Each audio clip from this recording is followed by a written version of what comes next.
karon atong vlog, mag groceries on haul ako. Ipapakita ko sa inyo yung aking binibili ngayon. Ngayon araw na to. So ito, ang dami kong mga junk foods. Ayun. Actually guys, kahapon din bumili din ako ng daming junk foods, maraming junk foods. So pero hindi na ako nagba-vlog. Yung capital ko kahapon is worth 3,000 plus yung capital ko. Ang dami kong pinamili kahapon. So yan, tingnan mo yung aking mga junk foods. Ang dami akong junk foods, guys. Guys, bakit marami akong junk foods sa tindahan? So i-share ko po sa inyo kung bakit So kailangan makinig tayo. So maganda din ito, guys, tips sa mga small nga tindahan, sa mga small sari-sari store. Maganda din tong tip na i-share ko sa inyo. So ang dami kong mga junk foods, guys. Halos kompleto ako sa junk foods. Ayan. Ayan. So ngayon, guys, ang gagawin ko ngayon is maglalagay ako ng bubutasan ko itong ganito kasi ipapakita ko sa inyo, guys, kung paano ako maglagay kung saan ko ilagay yung aking mga junk foods na hindi na tayo bumili ng mga ano-ano pa na para matali siya, para matali siya, no? So meron akong technique, guys, papakita ko sa inyo kung ano yung aking gagawin. So let's go, mga kasari-sari store. So titingnan din natin kung paano ko gawin ito. So let's go, mga kasari-sari store. Hi mga kasari-sari store, so ito na yung aking gagawin. So ito yung tinatawag ko na, ito napaka-importante ito sa atin. Pang butas. So ito ay pang butas to siya. So ginagawa ko itong mga kasari-sari store, ang ginagawa ko, bubutasin ko itong dito sa gilid. Ayan. So ipapakita ko sa inyo yung finish, yung tapos na ginagawa ko, okay? So let's go, mga kasari-sari store. So ayan, hindi basta-basta yung may sari-sari ka, ha. Ang hirap talaga mag-manage, or kailangan isipin natin kung anong dapat natin isipin na bibinta na malakas yung bintahan. So, ayan, i-share ko sa inyo, guys. So, ito na.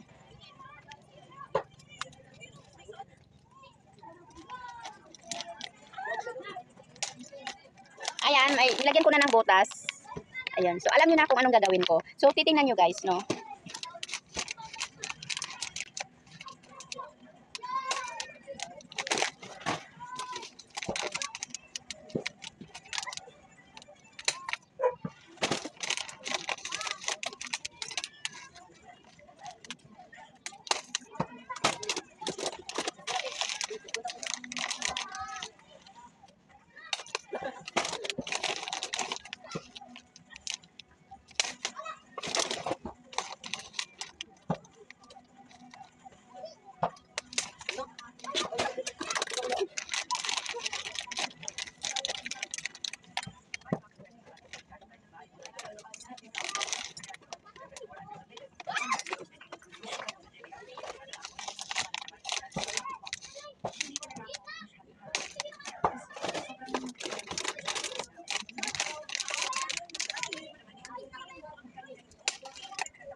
May sobra. Ano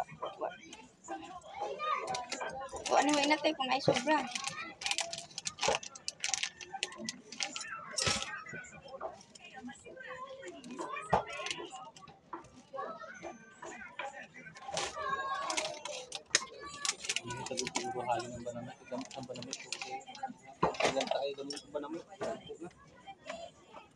Na, minus kaya ng halin nila. Una nga 20 kilos lagi order ng tingting.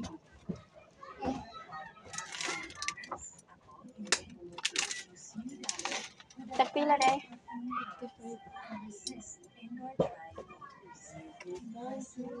Kaya magkaka-gel. Ay sus, pang kuan laman mo pa. Piti-piti pagkuat mo atog tandag. At dito ipuli-puli na sila. Di na ko kaya Marjorie Marilby magmanid sa ilaha. Puli-puli gusto na ko ipuli-puli. Kapoy na ko kinaiya ng mga bata. Bahatod gani siya ugma.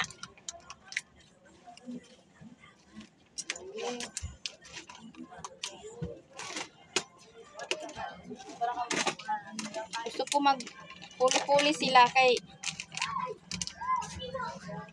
kapoy na kay kung magkuan magkanang mag-away sila mag-ilog kuan o kirag wa imo gamit na imong cellphone.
Kuan saka pagkis na sukar, buka itlog ug haspa kali 196.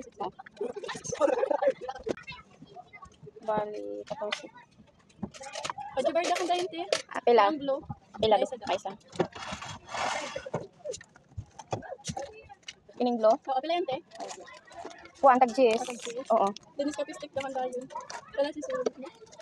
Kuan ang sinsilyo nimo 14. Katulad naman. 14 tapos kuan ni bali 4 dakan. Teka na, may ka pistik. Tag 3 sang isa. Isa ka Nescafe ra ka. Isa ka Nescafe. O, duha dakan duha. Diba? Dos. Ina yung kante. Ano pa ini yung pansahon nga nila? Ano pa pinit? Oo, naa. Tag trace code. Sa kanya tidugan ko sa nasa. Oo. Dere guys. Sino yan? Okay na, salamat. Oo.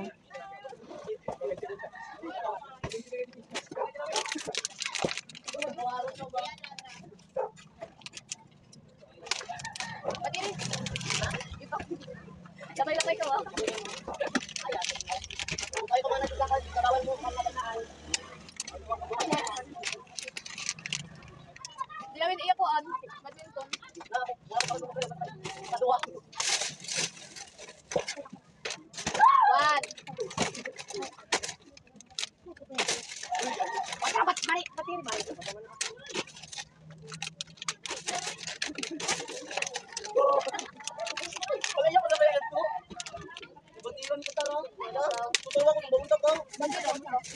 Bisan iya. Kamu terapat diri andoy.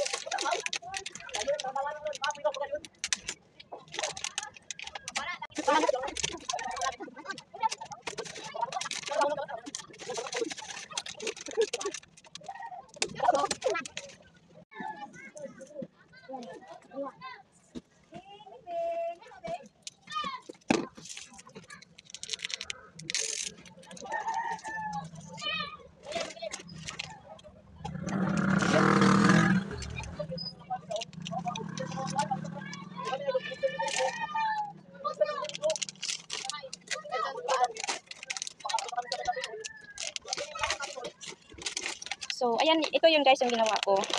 Ayan. So, pinapasok ko yun, binubutasan ko, pinapasok ko dito. So, yun guys, so, ano, bakit madami akong junk foods? Kasi mabinta kasi yung junk foods ko dito sa mga bata kasi marami kasi mga bata dito kaya halos kumpleto ako sa junk foods. Meron akong maliit na junk foods, meron din akong malaki na mga junk foods kagaya ng mga Peewee, Richie, mga cheese rings, mga ganito. Ayan, ang dami kong junk foods guys kasi mabinta, malakas ding junk foods ko. So, sa isang isang piraso, nakakatubo ako ng tag 2 pesos. Yun ang mas maganda sa junk foods. So, pag maganda yung bintahan ng mga junk foods guys, isa din to sa mga pangpaano ng mga coins, di ba? Ang dami kong coins kasi dahil sa mga junk foods. So, kaya gusto ko yung junk foods. Mabinta kasi yung junk foods kasi.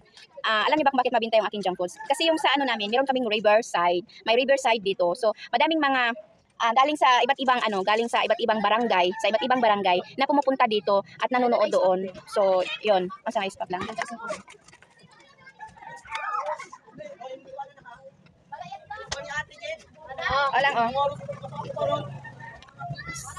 So, yun ang So, ayan, ang dami kong mga junk foods. At saka, medyo okay din yung tinutubo. Meron kang 1 piso kada pieces, meron din yung 2 pesos kada pieces. So, alam ko sa mga small sari-sari store dyan, yung nakakaalam nito, alam nyo kung ano ang tubo ng mga junk foods. So, yeah. So, yun ang aking vlog guys for today's vlog. Sa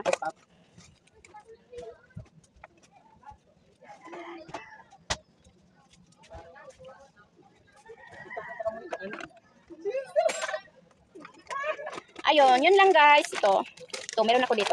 Meron ako nito. Mabinta din to siya. Alam magkano nyo ba yung ko dito is 2 pesos. Meron akong 2 pesos dito. So, ang daming pamparami ng coins. So, marami akong coins dito. Ang daming coins ko dito. Yan, coins. So, yun. Pangpadami ng coins. So, yun lang mga kalabs. Dito nagtatapos yung ating kwento about sa sari-sari store. Pasensya na, may mga bumibili.